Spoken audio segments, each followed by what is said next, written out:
Bismillahirrahmanirrahim.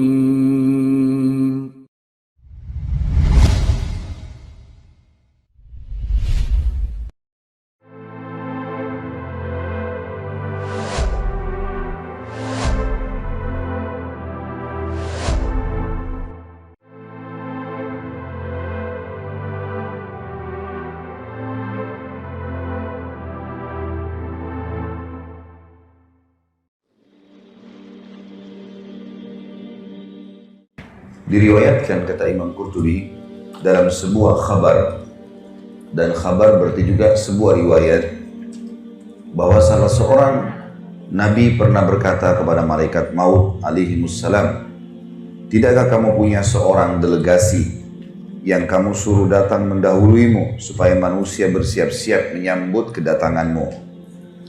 "Benar demi Allah," jawab malaikat maut, "aku bahkan punya banyak sekali delegasi berupa macam-macam gangguan dan penyakit, uban yang ada di kepala, berbagai hal yang menyedihkan, dan berkurangnya pendengaran juga penglihatan.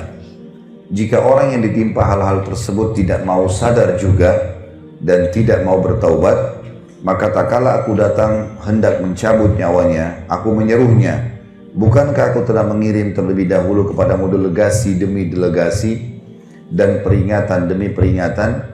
Aku adalah delegasi terakhirmu. Tidak ada lagi yang lain sesudahku, dan aku adalah peringatan terakhir. Tidak ada lagi peringatan lain sesudahku.' Tidak ada satu hari pun di mana matahari terbit dan terbenam, melainkan malaikat maut menyeru, 'Hai orang-orang yang telah berumur 40 tahun, inilah saatnya kalian mengambil bekal. Selagi kalian masih berakal, anggota-anggota tubuh kalian masih kuat perkasa. Hai orang-orang yang telah berumur 50 tahun, telah dekat saatnya memetik dan panen. Hai orang-orang yang telah berumur 60 tahun, kalian telah melupakan hukuman Allah dan melalaikan jawaban atas firman Allah subhanahu wa ta'ala yang telah disebutkan di dalam surah Fatir ayat 37. A'udzu billahi minasyaitonir rajim. Awalam nu'ammirkum ma yatadzakkaru fihi man tadzakkara wa ja'akumun nadhir. Bukankah kami telah memanjangkan umurmu dan dalam masa yang cukup untuk berfikir bagi orang-orang yang mau berfikir, dan bukankah telah datang kepadamu an-nadhir atau pemberi peringatan?" Sampai sini dulu. Khusus lembaran ini kita harus mengambil pelajaran penting, Bapak Ibu sekalian, dan sekaligus menepis beberapa persepsi negatif tentang masalah mati. Misal, orang menganggap nanti sudah keriputan, sudah tua sekali, udah bungkuk badannya, baru dia mati. Ini persepsi salah. Karena banyak yang masih bayi mati, remaja mati. Persepsi yang lain, orang menganggap dia akan mati kalau masuk rumah sakit, sakit parah, di ICU. Maka ini juga persepsi yang salah. Karena ukuran rumah sakit dibandingkan dengan jalan raya, mana yang lebih banyak manusianya? Di jalan raya. Ruangan ICU ada berapa di rumah sakit? 1 atau 2. Mana manusia miliaran? Berarti persepsi orang yang menganggap bahwasanya sakit dulu baru mati itu keliru. Karena sedikit sekali orang masuk rumah sakit. Gak banyak. Gitu kan? Lebih banyak orang yang lewat lulalang depan rumah sakit. Kalau ada persepsi yang lain juga mengatakan mungkin kalau tabrakan tiba-tiba, ya, atau terjadi pembunuhan, perampokan baru mati, ya juga keliru. Banyak orang yang tabrakan dan juga ya, dirampok tidak mati, tapi banyak orang yang justru tidak dirampok meninggal dunia. Dan ambillah dari semua persepsi yang syaitan bisikan di kuping kita untuk lalai, maka tepis semuanya. Dengan sangat yakin kalau mati bisa datang setiap saat. Mau sehat, mau sakit, mau kuat, mau lemah, mau kaya, mau miskin, laki-laki, perempuan. Jangan lalai terus. Kita perlu tahu dan garis bawahi satu hal, Bapak Ibu sekalian. Kalau umur yang telah berlalu, umumnya lebih panjang daripada umur yang tersisa. Karena umur yang telah berlalu, itu yang sudah pasti kita laluin. Misal umur kita 40 tahun. Itulah umur kita yang sebenarnya yang sekarang.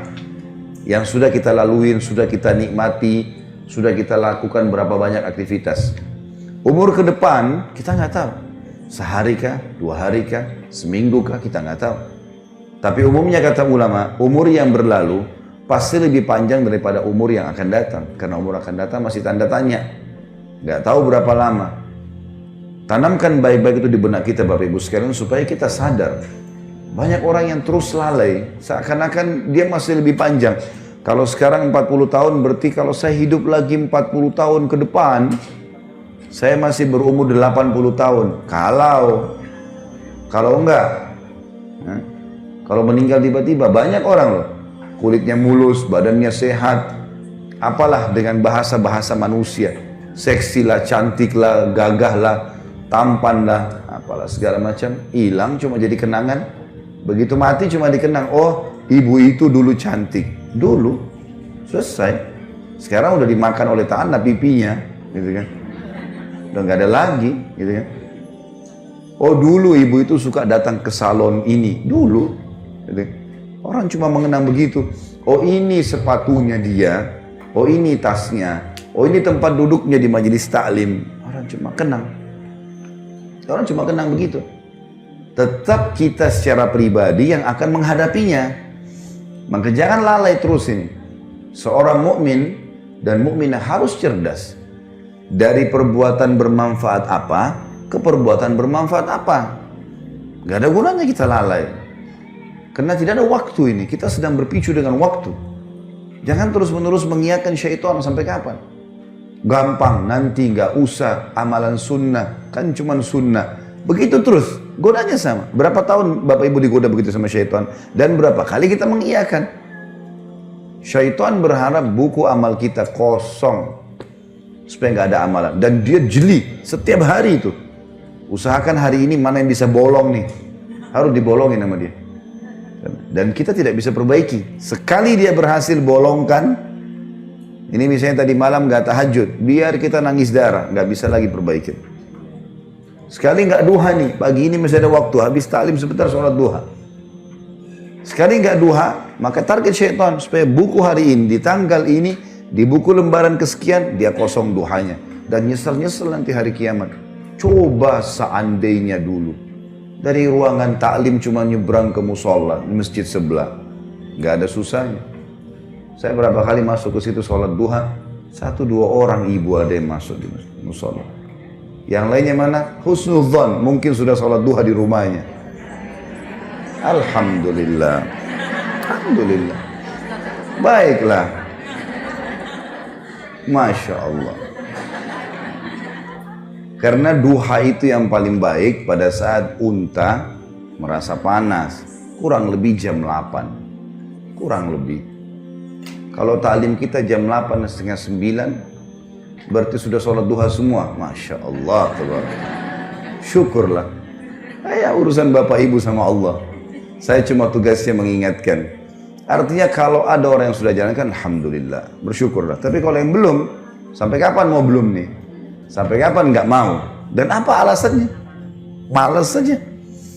Karena malas, karena semua bisa, tinggal wudhu, tinggal sholat. Syaitan bisikin, oh duha panjang tuh, 8 rakaat, 12 rakaat. Coba dulu, lakukan dulu, sholat.